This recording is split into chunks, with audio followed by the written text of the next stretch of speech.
ఇకపై మీకు ఇష్టమైన ఫేవరెట్ సీరియల్స్ యొక్క ఫుల్ ఎపిసోడ్స్ యూట్యూబ్లో అందుబాటులో ఉండవు. కేవలం సన్నెక్స్లో మాత్రమే ఫ్రీగా చూడొచ్చు. శ్రవంతి, నువ్వు వరిచినంత మాత్రాన ఈ గాయత్రి శ్రవంతి అయిపోదు రిషి.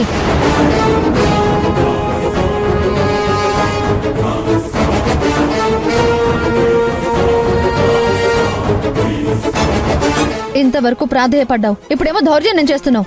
ఇదో కొత్త డ్రామానా? ఆవేశంగానే ఇంట్లో కడుగు పెట్టాను. ఇక్కడ మీ వాళ్ళని నమ్మిస్తున్న వీళ్ళందరినీ ఎదిరించైనా సరే దౌర్జన్యంగా తీసుకెళ్ళిపోదాం అనుకున్నాను.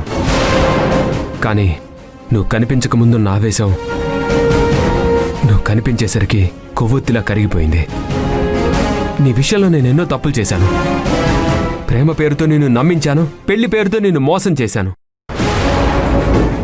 నీ వాళ్ళ నుంచి నిన్ను దూరం చేసి చిత్రహింసలు కూడా పెట్టాను. నేను చేసింది క్షమించరాని నేరమే. నువ్వు దూరం అయ్యాక ఆ శిక్షను నేను అనుభవించాను. ఇక నేను విడిచి నేను బ్రతకలేను.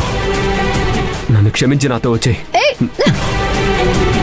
నేను శ్రవంతిని కాదని నీకెలా చెప్తే అర్థమవుతుంది? నువ్వు నన్ను మోసం చేయలేవు. నా ఒంటి మీదున్న గాయాల కంటే నువ్వు నా శ్రవంతివి కాదన్నదే నాకెక్కువ బాధ అనిపిస్తుంది. ఇక నన్ను బాధ పెట్టుకో. ఇప్పటికైనా నువ్వు నా శ్రవంతిని ఒప్పుకో. పిచ్చి పట్టిందా నీకు?